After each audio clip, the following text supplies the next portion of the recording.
what brought you to energy healing and eventually the harmonic egg?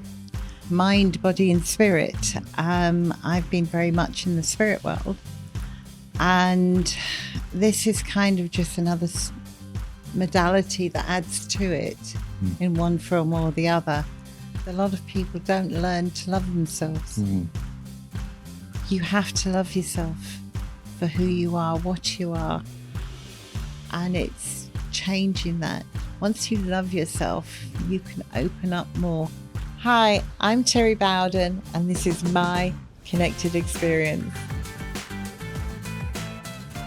Terri Bowden, welcome to the Connected Experience. Thank you. So glad you're here and extremely excited for this episode. It's something that I've personally been exploring, not specifically the harmonic egg. Well, I know but you haven't been there yet. but energy healing. And I've been on a journey since I got out of professional sports to kind of find how I blend a lot of the mind, body, spirit components of sport that I really enjoyed and got really deep into when I was in sport. And when I got out, not getting caught in the matrix of what everybody else is doing. So I'm curious where I want to start, because I know a lot of people, when they think of the harmonic egg, they think of sleep. I think a lot of us have sleep problems. Yeah. So I'm curious, why sleep is so important for the average person to have sustainable energy as they navigate the world we're in. Well, sleep rejuvenates the body, and you need that in order for your organs and every cell of your body to rejuvenate as well as your brain. Which is quite comical because I don't sleep very much. You got me talking about sleep, yeah. What brought you to energy healing and eventually the harmonic egg? Well, like mind, body, and spirit, I've been very much in the spirit world, and this is kind of just another modality that adds to it in one form or the other, and it does actually blend nicely with what I do on the other side. What age did you notice that you had a deeper connection? Probably when I was 5. And most children grow up with their pretend friends. Yeah. Invisible friends. But it's actually normally somebody from spirit. I've been able to see spirit since that age. And I just, as I'm sitting here talking to you, you could be spirit because you're that visible to me.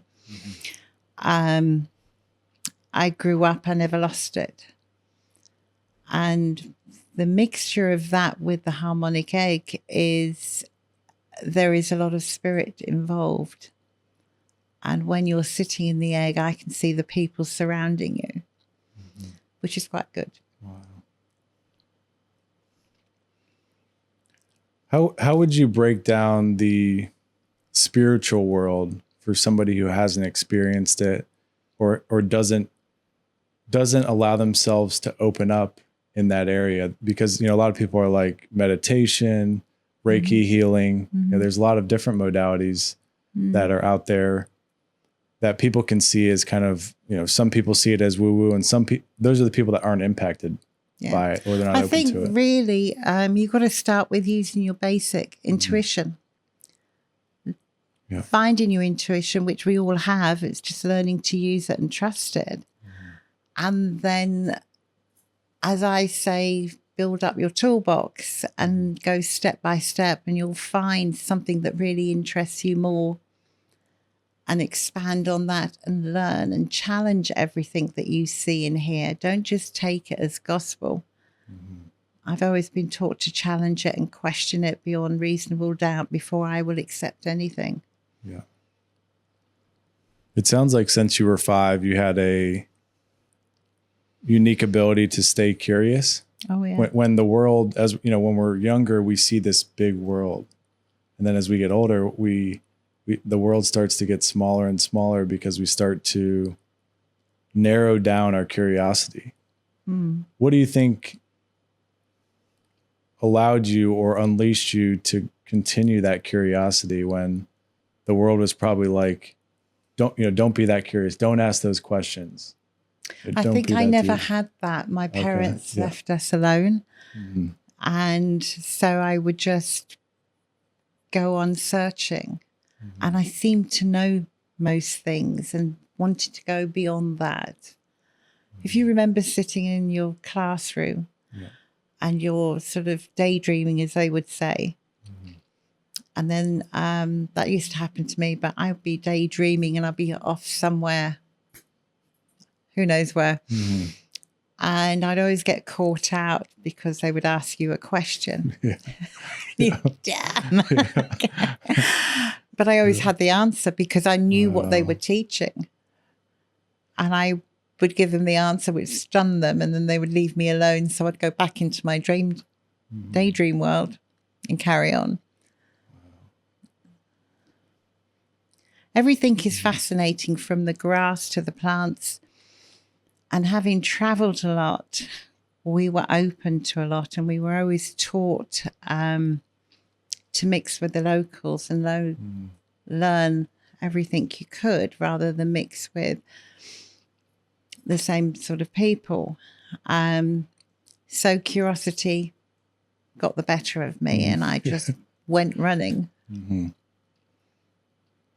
What did that evolution look like in the traditional school system, and then getting out of that? And the school system has been completely different for me, because in Africa there would be one class and you would have from 5 years to 15 years being taught in one class, which was very difficult for the teacher to control all of us. Yeah, I bet. And then to live in the jungle, and you've got no playmates except for a village opposite you made of mud and the children running around and dogs with rabies. You learn survival because you played with them. And dogs with rabies didn't bother you. They taught you how, not to be affected by them, which elsewhere you're taught differently. Yeah. How important have animals been in your journey? Very important. I've always been surrounded by animals. They are creatures of comfort, but they also give you messages. Yeah. You've got to listen to them because they do talk to you. Maybe not in the language we're talking together, but animals are spirit, and they'll communicate with you if you allow them and just sit down and listen. Yeah. Yeah, I came across this concept recently, is the unspeakable world, and it's when we stop talking and we stop talking to ourselves through thinking, that's when we notice all of the amazing things in the world. A lot of us are we're almost caught in our own bodies. And I think that when you talk about the spiritual world and kind of getting out of your body, your spirit kind of drifting, you're daydreaming, you're somewhere else. Yeah. It allows us to get out of our own way. I say our own way. Yeah. If you think of service animals, they know when you're sick before you know that you're sick. Yeah. Because they listen to you verbally, but they also listen to your body. So they're on the same level as us, only in fact a little bit superior, I would say, in that line. Yeah. Yeah, I completely agree.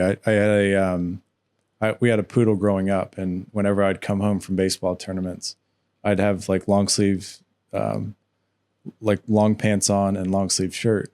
And I'd have like different like scrapes and scratches over my body just from playing in the dirt. And the dog would always run up and know exactly where it was, and like tell my mom like, oh, he's got a scratch there. He's got a little boo boo.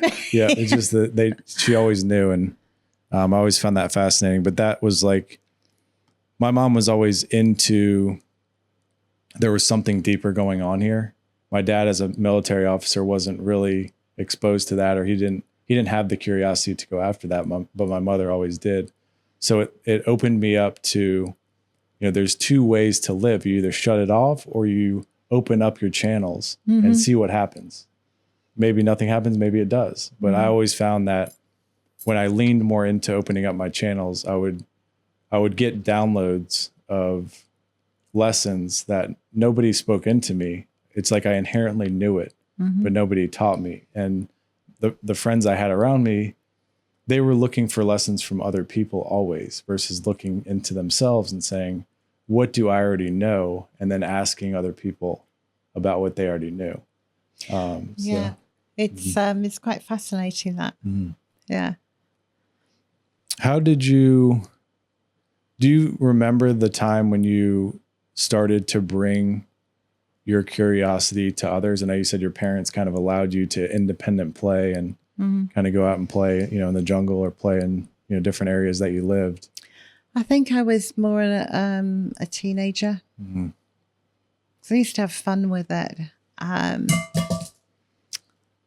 I would be sitting with friends in their house, and I would turn around and say, oh, your grandma's there wearing so-and-so, and your grandfather's here. And they'd look at me going, what are you talking about? And I said, well, have you got a grandma called so-and-so? And did she look like, and they go, yes. And they're looking at me like very strange. And then suddenly I said, well, she's sitting here and he's sitting here, and you've got a dog as well, or you had a dog. And they would go tearing out the hats, and I just sit there laughing because it was just fun for me until I learned, you can't really do that or you shouldn't. Yeah. I'm sure you found the friends or the people that were open to then discussions. you intermix and you build up a group of people. Do you consider those people like spiritually connected? They're soul connected? Like when you come across somebody who just kind of knows it, they inherently know and they see what you see. They're either the same. They had the same sort of childhood. Yeah. They were very open, and I do have friends like that it's been 30, 40 years, and we're still very much close. Yeah. And we're still learning because there's so much out there. My curiosity gets better. Somebody tells me something and I don't know something about it. It's like I'm a magnet. I've got to know about it and get drawn. And it's a whole new modality. And it's like, wow, why didn't I know about that before? But you weren't meant to. You were meant to learn everything thoroughly and then go on. Yeah.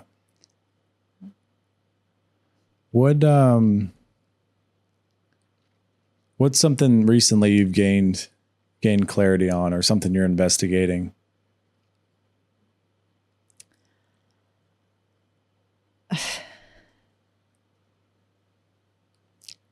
It's funny enough, it's animals and plants. I have this profound feeling, an unknown knowledge, that you hear the saying, talk to your plants. Well, it's not only talking. I feel like if I'm walking past a tree or I'm sitting with a tree, it's actually talking to me. And I know that I've found that there is this conversation that can be had, but it's not really progressed that much that I want to open up more and learn more and open the doors more, that there should be more information about it. The same with animals. I'm glad that the egg can heal them as well as humans. And then with what's happening and the change that's coming, you're talking about the fourth and fifth dimension. You're talking about the world completely changing. And you're looking at it, and it's what's going to happen. Why so many people are dying. Yet we pick when we're going to die. So though it's sad losing a lot of people, they knew when they were going to go, if you know what I mean. That conversation can go on and on. So it's a mixture of different things of what's going to be left behind and how it's going to change and why we're needed. And for everybody to open up more. To do away with old ways that had been inherited from parents to parents and given to us, and to open up the doors that we've held shut for so long. When you have the knowledge to change the trajectory of things in an individual or in a collective,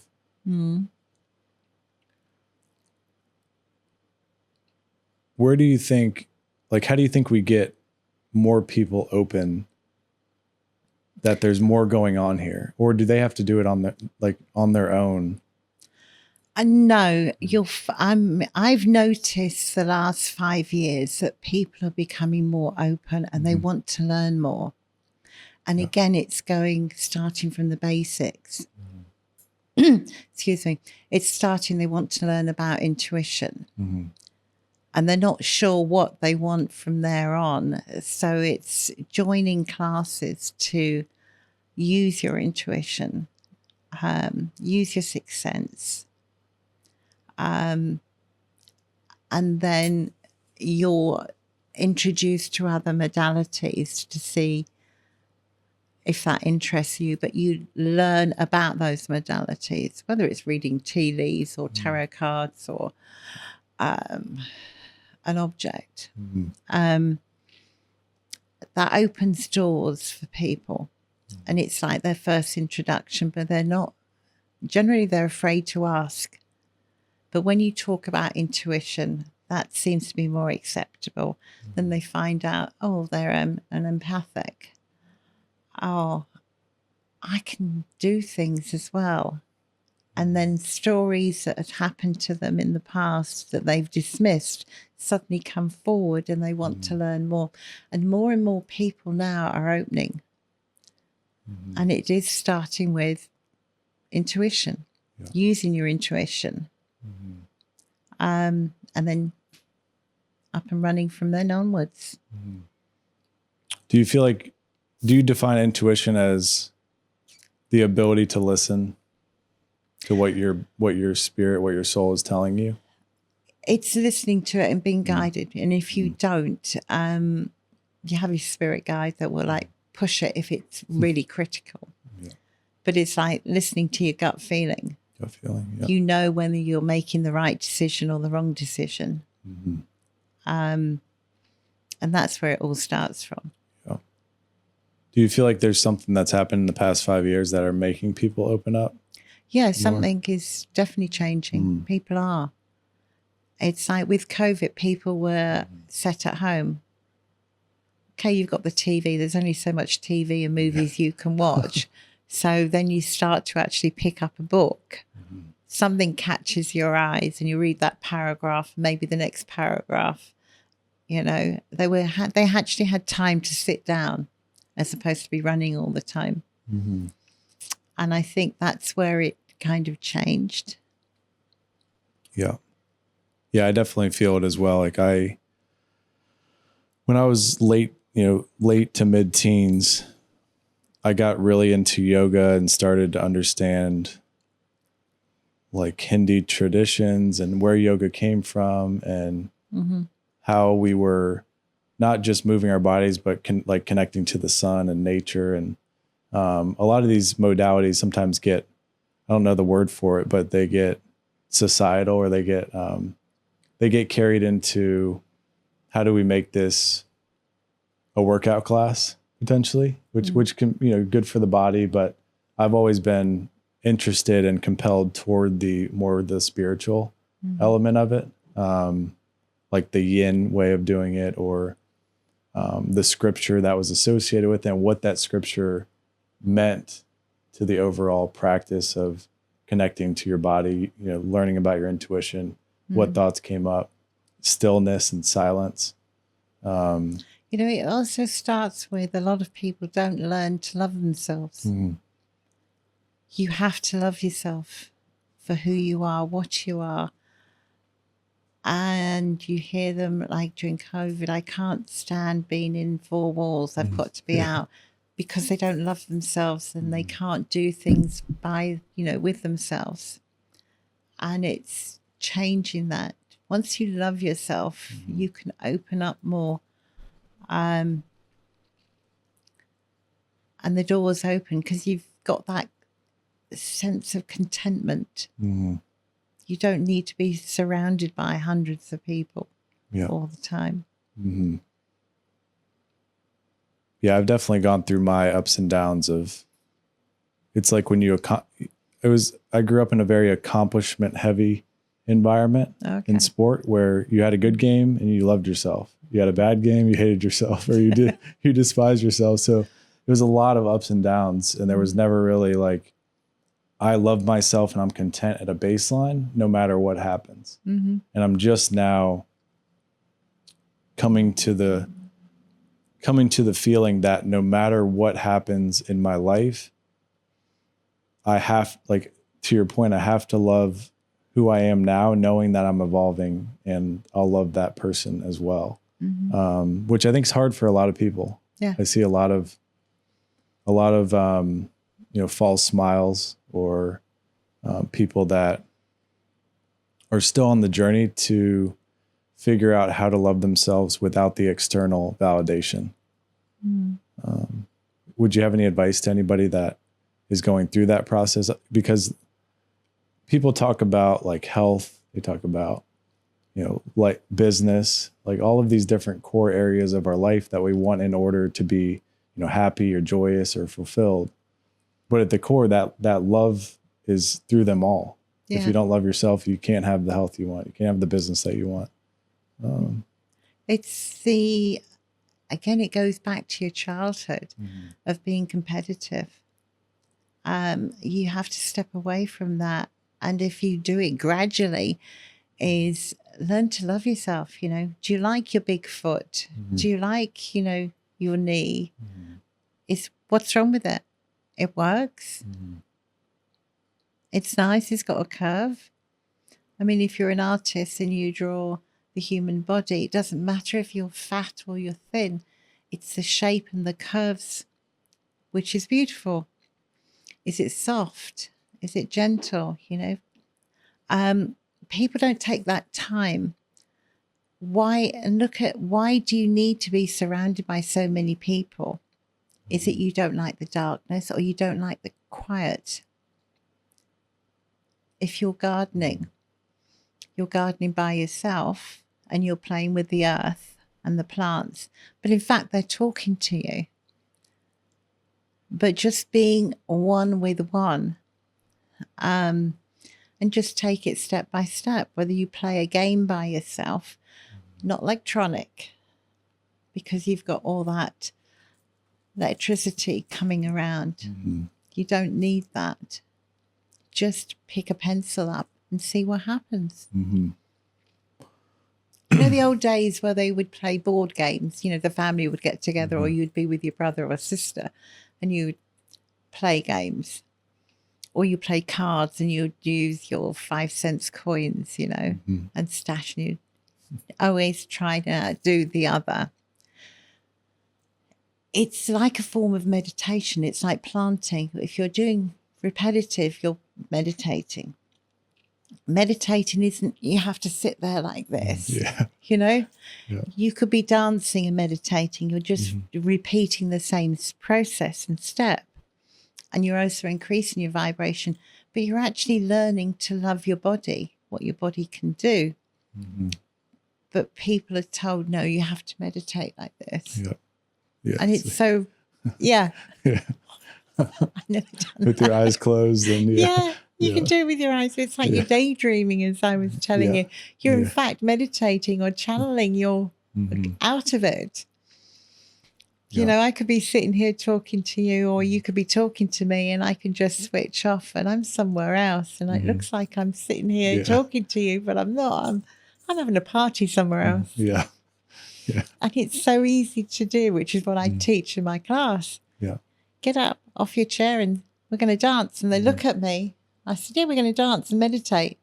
You can't. Oh, yes, you can. When you're in the shower. Yeah. It's people won't take the time. And it's taking the time to be with yourself. Make a date with yourself, you know? Yeah. If you're leading a team or organization right now, you know connection is no longer optional. I help teams build trust, navigate uncertainty, and lead with clarity in a changing world. Through real stories and practical insight, your audience will leave more confident and ultimately more connected. To bring me in to speak, visit gregtomchik.com/book to speak. That's gregtomchik.com/book to speak. Now let's get back to the conversation. Yeah.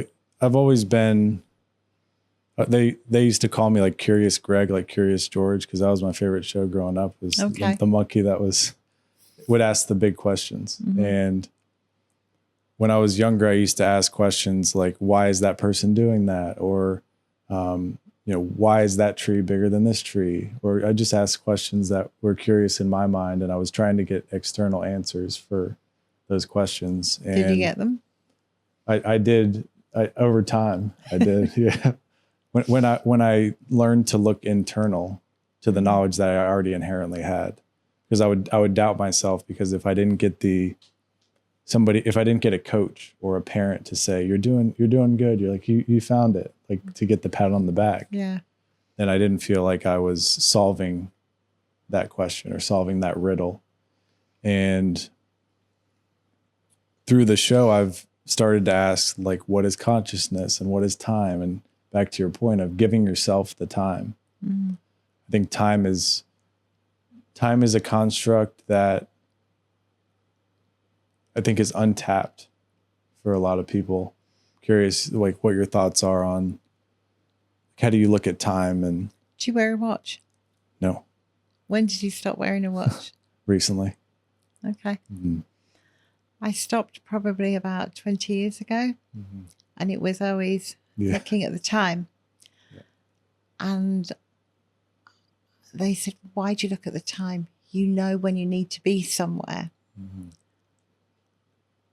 And they were right. So now I don't wear a watch. Yes, I look at my phone. Yeah. When I, but it's not, because time is, as you probably have noticed, time is now getting quicker than what it used to be. An hour would drag. Now an hour is like 5 minutes and it's gone. And again, it's a concept. To me, I would like another 24 hours in 24 hours, because there's so much that I want to do, see, and investigate.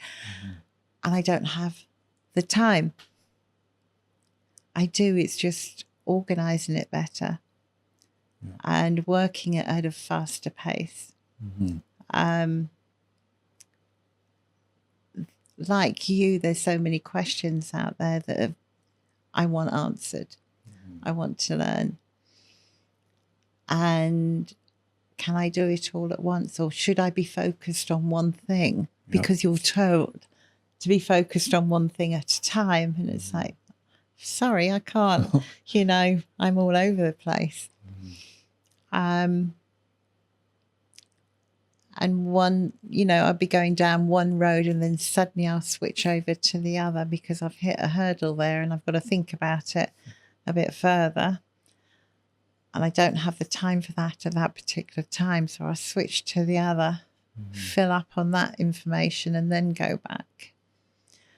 And now with time moving faster, I'm moving faster. I don't know if you're moving faster. Yes, definitely. Yeah. Why do you think, have you uncovered anything of why it's moved faster over time than it did before? Is it something in the cosmos and the environment and the planets? I would say yes, it is. Yeah. Yeah. It's something, because change is happening. There is no time in the spirit world. There is time. We are led by time here. So when you ask spirit, or they tell you it's round the corner, their corner could be 6 months down the line. So you've got to rephrase it and say, in human terms, Yeah. what is time? And then they will say maybe 2 weeks. Then you can narrow it down. And in order to achieve that 2 weeks, you've got to fit everything in quickly, and it just moves faster. And now with so much going on and people are getting more and more downloads, people are waking up because they've been laying dormant for a while. So those are coming too. I don't know if you ever noticed about 20 years ago, maybe even longer, babies that were born, a lot of them, they were like cute, chubby chops and everything. And then you had some babies that had this old, ancient face on them. And you would get maybe 1 in 5 that looked like that. And as we've got closer, it's now 3 out of 5 and then 4 out of 5. And what it was, because there's not enough light workers here, so a lot are being reincarnated, coming back to help with the change and helping people wake up. So those are now adults, and obviously they didn't always look like that. They had the baby face eventually come through. But it was very interesting looking at newborn babies. Even now you'll see quite a few. Yeah. And they do change within a couple of months, you know. Still cute. Yeah. Yeah. It's like the little bodies. I have a 5-year-old that's autistic. Okay. And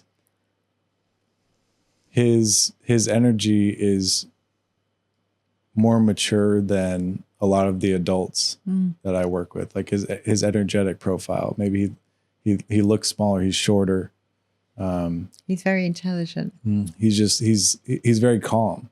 When a lot of babies, like, they're running around, like they're exploring, they're digging, and he loves to dig, but he digs really slow. Like he's just very like calming. And his teachers always say in the classes that he's in, when he's there, the whole class is calmer, even though he's nonverbal. So he's not talking, but he'll just be sitting there and the class will be, but when he's absent, the class is like chaos and going haywire.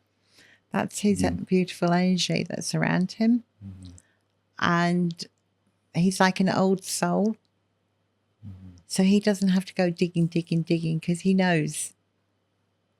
And it's those children are quite incredible. Yeah. When you say light workers, what do you mean by that for the people listening? Light workers that people are already tapped into the spiritual world. You know, do understand some of it, part of it, are learning. There to help and to spread love. Yeah.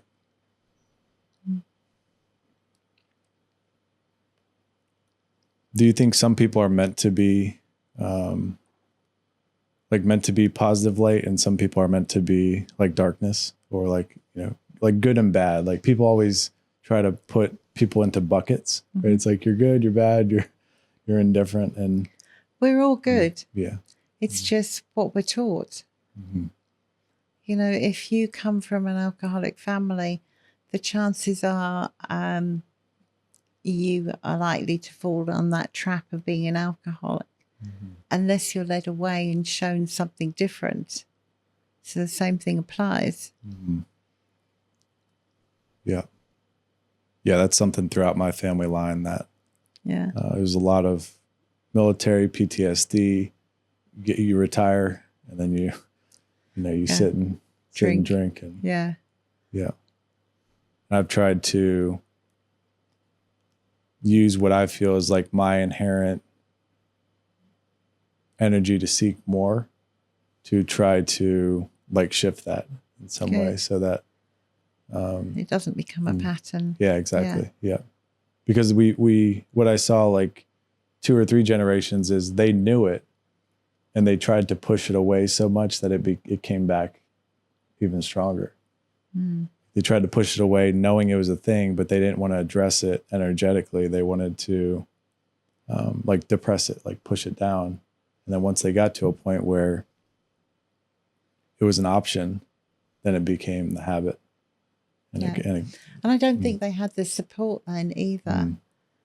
Yeah. Because, I mean, spiritualism, spirit in the spirit world, years ago, it was all woo-woo and pushed under the carpet and you're crazy. And no, it's not. It's using senses that we all have that we don't use.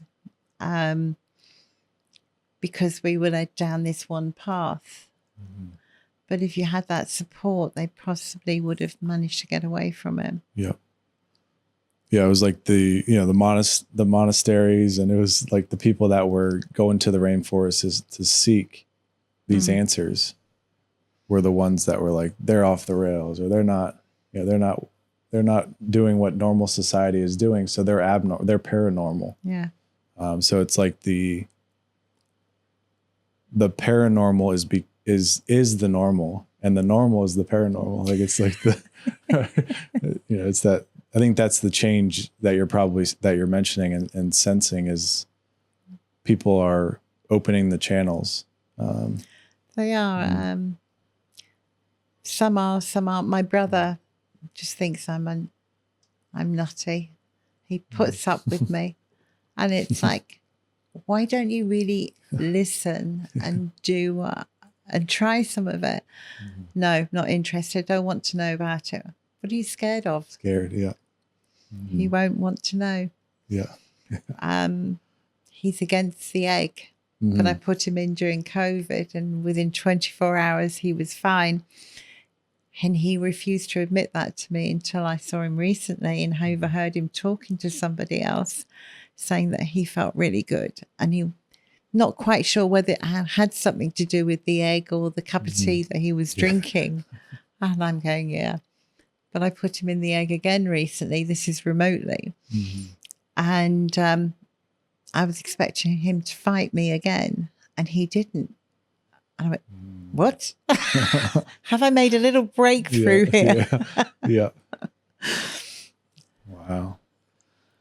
Yeah, I've gotten a lot more into, with my autistic son, like telepathy, and there's obviously the telepathy tapes, and like frequency healing is like Has he ever talked? the recent thing. No, or he talked when he was 1 year old. He started to say like mom and dad and like just babbling different words. And then he became like delayed in walking, and it just like one day just kind of like he stopped babbling. Like got silent. Wow. So it was an interesting development. We had a non-verbal 4-year-old we put in the egg. One session. She went home with mum. Really? Daddy came home, opened the door, and the child turned around and said, hello, Daddy. And he just stood there and cried. Wow. And she hasn't, we'll try it. She hasn't shut up yet. Yeah. Absolutely. The parents are so pleased. Yeah, we'll bring him in. We'll bring him in. But the thing that's been amazing with him, and it's leads us right into the egg, is the power of frequencies in healing. The healthcare system does, a lot of pills and just they try to do chemicals. I'm curious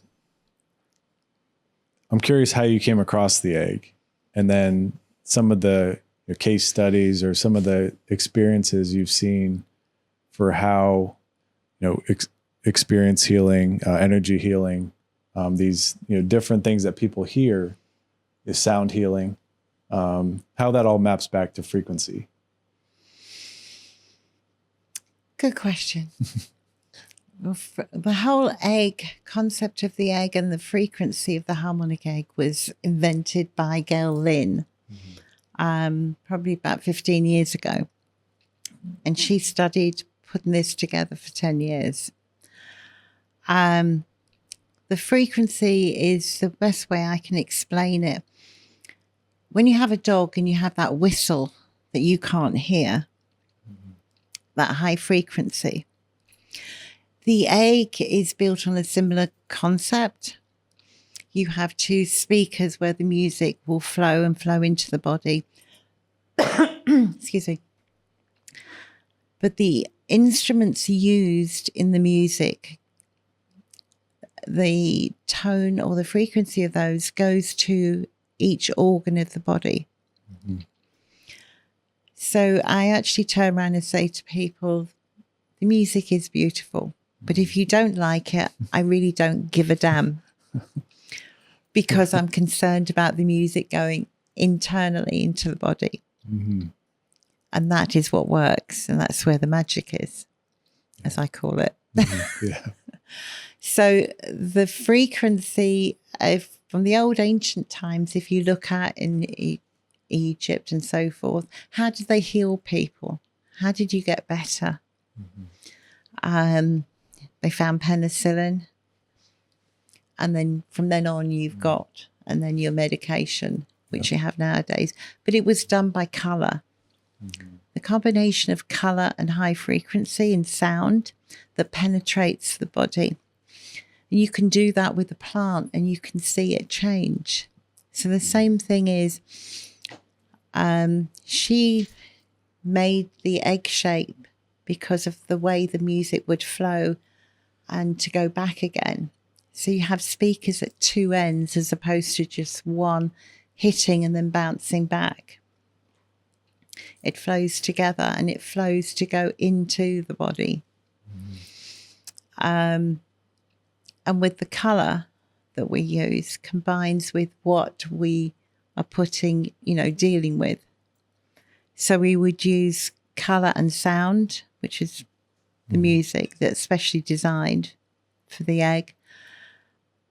And we will combine what ails you, how many we can put together. We don't have to just say, okay, you're non-verbal, we'll just deal with that. And you might have lots of other things wrong with you. Yeah. We can generally put 4 or 5 together, which saves you a lot of money. Yeah. Yeah. And you come out, because it's non-invasive, you're not having any medication, you're just having music played to you in light. You come out totally relaxed. You come out feeling refreshed. And it's just because the frequencies hit the right tone.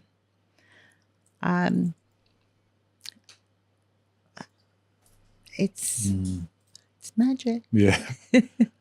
You definitely have to experience it. You do, Yeah. because every time you go in, it's different.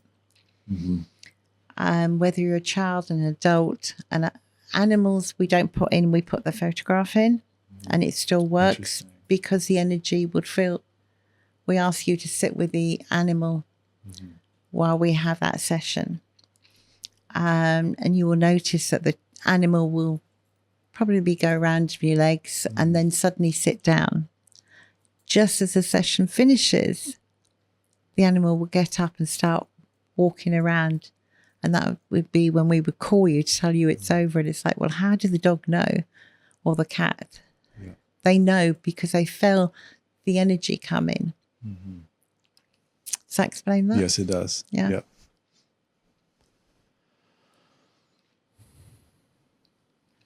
Can people do it in nature?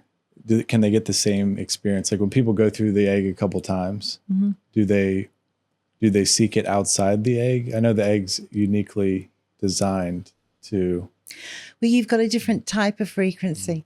You've probably got taught that when you feel very low, if you go and sit with your back rested on a very old tree and just sit there on the grass, you're getting the energy of the earth and you're getting the energy from the tree feeding you without you doing anything.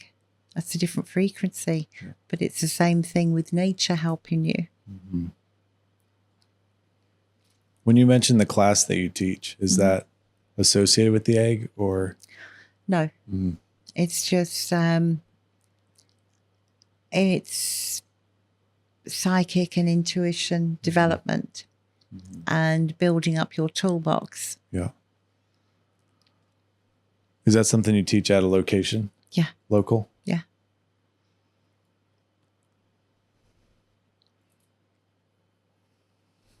Are there other classes like that out there? I've seen online, but I haven't come across many in person. Yeah, there's quite a few. There are? Okay. Yes, you can do it online, but I find it better doing it because I want you to work with other students. And the more practice it is, the quicker and easier it is for you.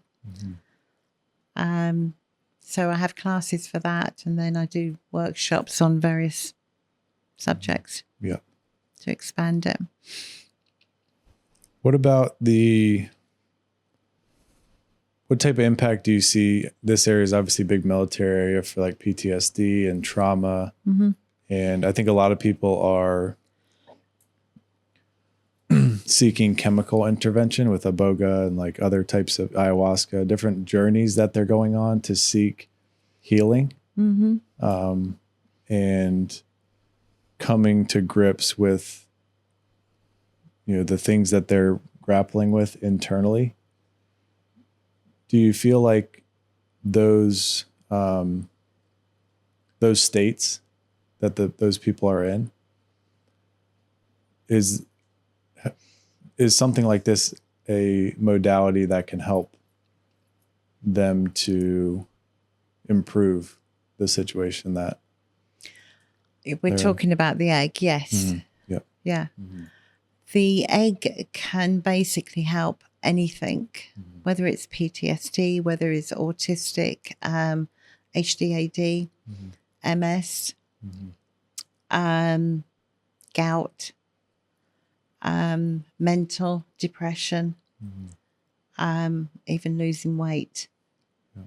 There is not really very much that it can't do. I mean, it's helped with cancer. A couple of our clients have had cancer and been told they had to have chemo and radiation, and they would be doing that for maybe 3 years.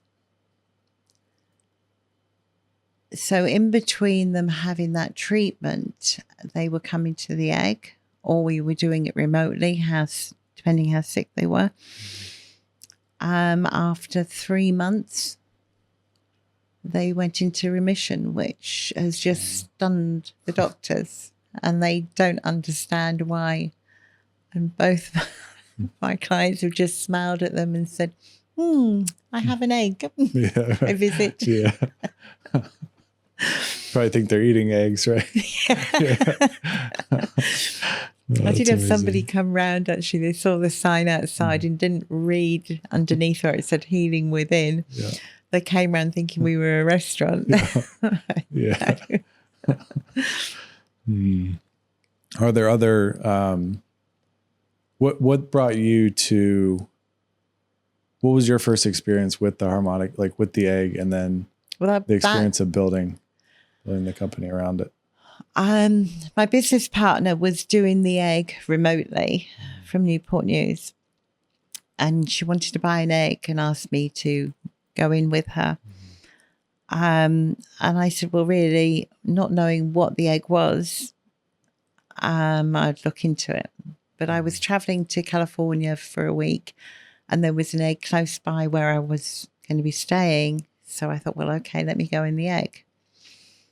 So I went into the egg, and that just blew me away. My session in there was incredible. And I've been hooked ever since. How long ago was that? 6 years ago. 6 years. Yeah. Wow. So much that I have the egg with my business partner in Newport News, and then I bought my own egg in Virginia Beach. Yeah. Do you go in daily, or No. How often do you? You can only normally go in once every 5 days, because she works on you for 5 days. So although you have a 50-minute session in the egg, she's actually working on you for 5 days.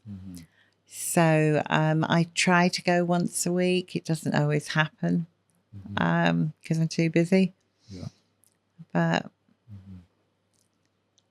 she does amazing things. Yeah.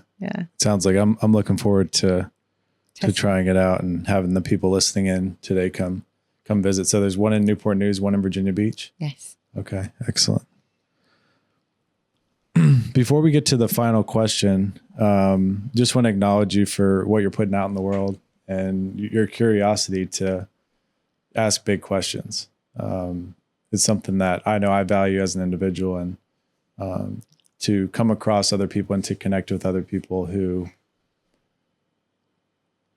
have a deep, innate ability to seek spiritually is unique and something that I value. And I feel like we're meant to have this conversation today.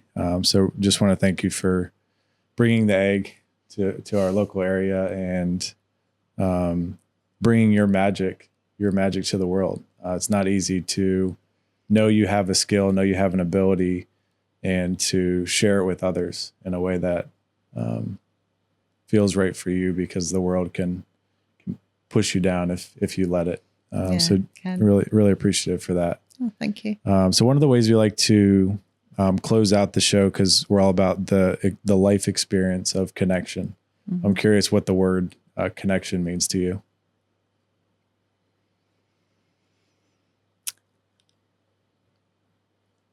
Connection is like a big family and a big hug, and passing the love from all of us to not make us, it's wrong, for us all to be happy and joyful. That you just help each other naturally. It's not about you, it's about everybody else, but you're all one together. Do you know what I mean? I do. Yeah. Terri, thanks so much. You're welcome. Appreciate it.